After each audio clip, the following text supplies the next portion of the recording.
ఇయాల రేపు అన్నిటికీ మిషన్లు రావట్టే చూస్తుండగానే తయారైతున్నాయి. కాకుంటే పని అలకగైతుండొచ్చు కానీ అప్పటి గట్టితనం అయితుండది. ఏదో ఎందుకు పోరలు ఆడుకునే బొమ్మలే తీసుకోరాదుర్రి. అప్పట్లా మొత్తం చెక్క బొమ్మలే, కానీ ఇప్పుడు ప్లాస్టిక్ రావట్టే. పోరలు ఏడిచిండ్రని కొనుడు 4 రోజులకే పుట్టుక్కుని ఇరుగుడు. అదే చెక్క అయితే ఎప్పటికుంటాయి. చేతి పని గట్టితనం అట్లుంటది మరి.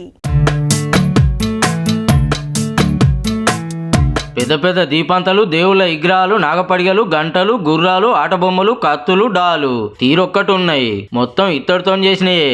పాత ఆదిలాబాద్ జిల్లాలో ఆదివాసీ ఓజా కళాకారులు ఇత్తడి బొమ్మలు విగ్రహాలు చేసుట్ల పేరు పోయిన వెనకటి సంది. గోండురాజులు మెచ్చిన కళ మరి. సపరేట్ ట్రైనింగ్ ఏం లేదు. తాత ముత్తాతల కాంచి నేర్చుకుంటూ వస్తున్నారు. ఇంటోళ్ళంతా ఇదే పని. చూస్తానికి ఇంత ముద్దుగున్నాయి కానీ చేసుడంతా అలకటి పనేం కాదుల్లా.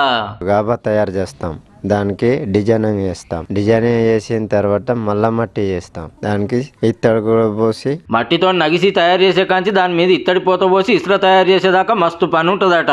మైనం 600 రూపాయలు ఉంది, ఇత్తడి 600 రూపాయలు ఉంది. కట్టెలు కావాలి, మట్టి కావాలి, అన్ని పనులు మాకు ఏమి అక్కడ మిగిలవు. ఇప్పుడు ఎందుకంటే వాళ్ళు కూడా అనుకూలంగా పంటలు బాగా పండితేనే మాకు సంబంధించిన గిరాకీ అవుతుంది. ఆదివాసీ పండుగలైనా జాతరలైనా ఓజా కళాకారులు తయారు చేసిన ఈ ఇత్తడి వస్తువులు ఉండాల్సిందే.